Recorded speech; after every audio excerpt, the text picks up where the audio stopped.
Hello champions, welcome to Origin. आज हम लोग पढ़ने वाले हैं वायरस के बारे में। हालांकि हम लोगों ने पिछले वीडियो में बैक्टीरिया के बारे में पढ़ चुका था। आज हम लोग पढ़ेंगे वायरस के बारे में। आखिर वायरस होता क्या है, इसके बारे में जान लेते हैं। देखिए, viruses are the smallest microorganism which can develop only inside the cells of the host organism like animal and plant. इसका मतलब क्या हुआ? देखिए, वायरस जो है ना बहुत ही छोटा होता है। वायरस जो है ना वो बैक्टीरिया से भी छोटा होता है। तो बैक्टीरिया जितना बड़ा हो सकता है उससे कई ज़्यादा छोटा जो है ना हमारा वो वायरस होता है। और वायरस केवल और केवल वहीं पे रह सकता है, वहीं पे वो डेवलप होता है जो कि लिविंग ऑर्गेनिज्म होते हैं। जैसे प्लांट हो गया, एनिमल हो गया, उनके बॉडी के अंदर आप कह सकते हैं, उनके बॉडी के अंदर जो सेल है जिससे उनका बॉडी बना हुआ है वहीं पे जाके ये हमारा रह सकता है। समझ में आ रहा है क्या कह रहे हैं? वायरस जो होते हैं हमारे वो बहुत ही ज़्यादा छोटे होते हैं, वो बैक्टीरिया से भी बहुत ही हद तक छोटा होता है। और ये केवल और केवल लिविंग ऑर्गेनिज्म के सेल में जाके रह सकता है, केवल वहीं पे रह सकता है। यहाँ पे जो होस्ट ऑर्गेनिज्म लिखा हुआ है, होस्ट का मतलब होता है कि उस ऑर्गेनिज्म का बात हो रहा है जहाँ पे कि माइक्रो ऑर्गेनिज्म यानी कि वायरस वहाँ पे जाके रह सकता है। मान लीजिए यदि हमारे बॉडी के अंदर वायरस है, यदि हमारे बॉडी के अंदर वायरस है तो हम क्या कहलाएंगे? होस्ट ऑर्गेनिज्म कहलाएंगे। यदि आपके बॉडी के अंदर भी वायरस है तो आप क्या कहलाएंगे? होस्ट ऑर्गेनिज्म कहलाएंगे। तो वायरस वहीं पे रह सकता है जहाँ पे कि लिविंग ऑर्गेनिज्म के सेल प्रेजेंट हो। ठीक है, आगे बढ़ते हैं फिर। Viruses are much smaller than bacteria. वही बात है कि बैक्टीरिया से भी बहुत छोटा होता है हमारा वायरस, बहुत ही छोटा होता है। Viruses do not feed, move and respire. Virus ना ही वो मूव कर सकते हैं, ना ही वो खाना अपना खा सकते हैं अपने से, और ना ही वो रेस्पिरेशन कर सकते हैं यानी कि ना ही वो सांस ले सकते हैं। ठीक है, लेकिन अब सवाल है कि ये फिर भी हमारे बॉडी के अंदर कैसे चला जाता है? देखिए, ये हमारे बॉडी के अंदर जाता नहीं है, ये ऑटोमेटिक आ जाता है। बाय बाय एयर आ सकता है, बाय फूड आ सकता है ना? किसी भी हवा की वजह से आ सकता है, पानी की वजह से आ सकता है, फिर से खाना की वजह से आ सकता है, भोजन की वजह से आ सकता है ना? तो वायरस ना ही वो खाना अपना खा सकते हैं, ना ही वो मूव कर सकते हैं, ना ही वो रेस्पिरेशन कर सकते हैं। ठीक है, लेकिन फिर भी ये जो है ना बहुत ही ज़्यादा बैक्टीरिया से छोटा है। आगे, they just reproduce if they enter a living cell like animal and plant. If thus if the viruses are outside the living cell they behaves as non living things। देखिए, जब भी आपके बॉडी के अंदर वायरस चला जाए, हालांकि ये ना ही अपना ये मूव कर सकता है, ना ही अपना खाना खा सकता है, ना ही रेस्पिरेशन कर सकता है, लेकिन यदि आपके ये बॉडी के अंदर एक बार गलती से चला गया, या फिर वो जा सकता है हवा की वजह से, पानी की वजह से, या फिर भोजन की वजह से, यदि वो चला गया तो वो बहुत ही जल्दी से रिप्रोड्यूस होता है, यानी कि बहुत ही जल्दी उसका जो संख्या है ना वो बढ़ना शुरू हो जाता है। समझ में आ रहा है क्या कह रहे हैं?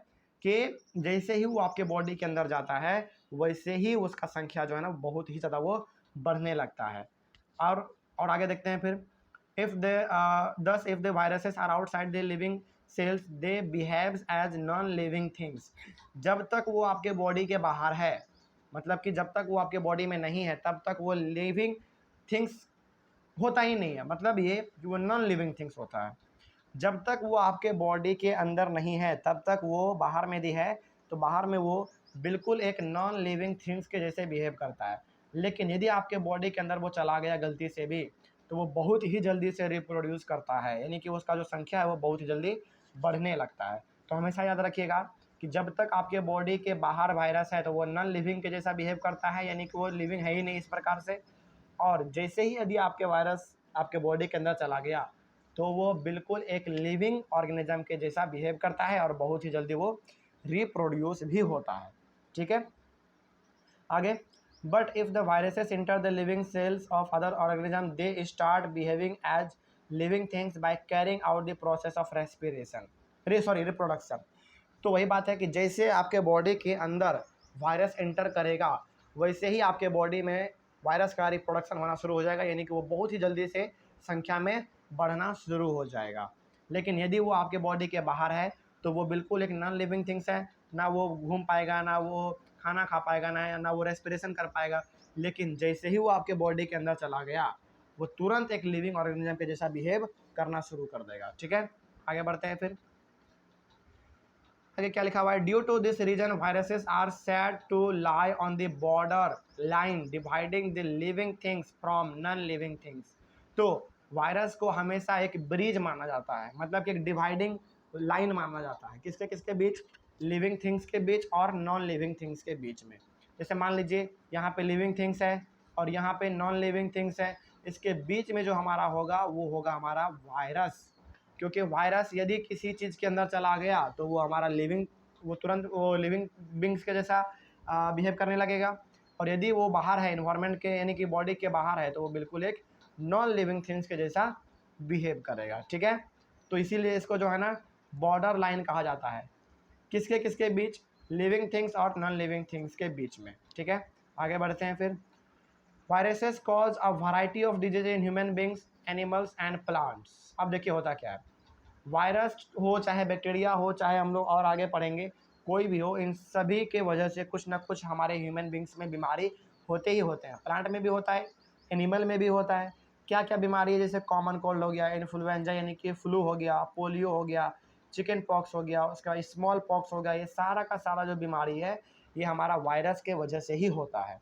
आगे बढ़ते हैं फिर। Common cold virus and human immunodeficiency virus are two common examples of virus. देखिए कॉमन कोल्ड वायरस, ये वायरस का नाम है कॉमन कोल्ड वायरस, और ह्यूमन इम्यूनो डिफिशियंसी वायरस, ये दो ऐसे वायरस हैं यानी कि HIV, ये दो ऐसे वायरस हैं जो कि वायरस का एग्जाम्पल आप कह सकते हैं, बहुत ही प्रसिद्ध एग्जाम्पल है वायरस का। यदि आपको वायरस का फिगर देखना हो तो आप पेज नंबर NCERT के 19 में देख सकते हैं, 19 में आप देख सकते हैं वही हमारा वायरस है। चलिए अब वायरस का एक सबसे अच्छा एग्जाम्पल हम आपको देते हैं, वायरस का सबसे अच्छा एग्जाम्पल आपको देते हैं हम लोग कोरोना वायरस का। अभी कुछ समय पहले हमारे आसपास क्या था, कोरोना वायरस फैला हुआ था। तो कोरोना वायरस क्या होता था, जैसे ही कोरोना वायरस हमारे बॉडी के अंदर जाता था वो बहुत ही जल्दी फैलना शुरू हो जाता था।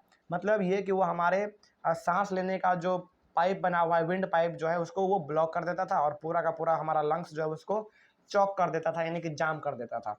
तो क्यों जाम कर देता था, इसलिए जाम कर देता था क्योंकि जब तक वो हमारे बॉडी के बाहर था तो वो एक बिल्कुल नॉन लिविंग थिंग्स के जैसा बिहेव करता था। लेकिन वो गलती से, चाहे वो भोजन की वजह से आए, पानी की वजह से आए या फिर एयर की वजह से आए, यदि वो हमारे बॉडी के अंदर एक बार इंटर कर जाता था तो हमारे बॉडी में वो बहुत ही जल्दी से फैलना शुरू हो जाता था। क्यों, क्योंकि हम लोगों ने अभी तुरंत पढ़ा है कि यदि वो ह्यूमन बॉडी के अंदर इंटर कर गया तो वो बिल्कुल एक लिविंग थिंग्स के जैसे बिहेव करेगा और वो रिप्रोडक्शन बहुत ही जल्दी जल्दी करेगा, यानी कि अपने बच्चे को वो जन्म देता रहेगा। अब जो कि वो बार बार जन्म देगा अपने बच्चे को, बार बार जन्म देगा, तो उसका संख्या क्या होगा, बढ़ जाएगा, और बढ़ने के कारण ही वो हमारे लंग्स को जाम कर देता था, यानी कि चौक कर देता था, जिसके कारण हमारा मृत्यु हो जाता था। तो कोरोना वायरस जो आया ये सबसे बड़ा एग्जाम्पल था किसका, वायरस का। तो आप समझ सकते हैं कि वायरस कितना ज़्यादा हानिकारक है हमारे लिए। इसीलिए यहाँ पे कहा गया है कि ये जो है ना एक बॉर्डर लाइन है, किसके किसके बीच, नॉन लिविंग थिंग्स और लिविंग थिंग्स के बीच में। ये किसी इंसान को जीवित भी रख सकता है और किसी इंसान को ये मार भी सकता है। जब तक आपके बॉडी के अंदर वायरस नहीं है तब तक आप जिंदा हैं, यदि वायरस आ गया तो फिर आपका डेथ भी हो सकता है। इसका सबसे बड़ा एग्जांपल हम लोगों ने कोरोना वायरस में देखा है ना। कोरोना वायरस में कितने सारे लोग मारे गए, है ना, मारे गए, बहुत सारे लोग मारे गए, लाखों करोड़ों लोग मारे गए खाली भारत में, वर्ल्ड का माने तब तो करोड़ों में पहाड़ है। यानी कि कॉमन कोल्ड वायरस हो गया, फिर से ह्यूमन इम्यूनो डिफिशियंसी वायरस हो गया, ये दो हमारे बड़े एग्जाम्पल हैं वायरस के। और आप एक ले सकते हैं कोविड-19 भी हमारा क्या एक वायरस ही है, ठीक है, जो कि हम लोगों को कोरोना वायरस के टाइम में देखने को मिल गया। तो ये पूरा का पूरा हमारा डिटेल स्टडी था किसके बारे में, वायरस के बारे में। आने वाले क्लास में हम लोग पढ़ेंगे प्रोटोजोआ के बारे में, ठीक है। चलिए प्रोटोजोआ के बारे में हम लोग आने वाले क्लास में पढ़ेंगे। आप इसका रिवाइज करते रहे, तब तक के लिए thank you very much and have a nice day.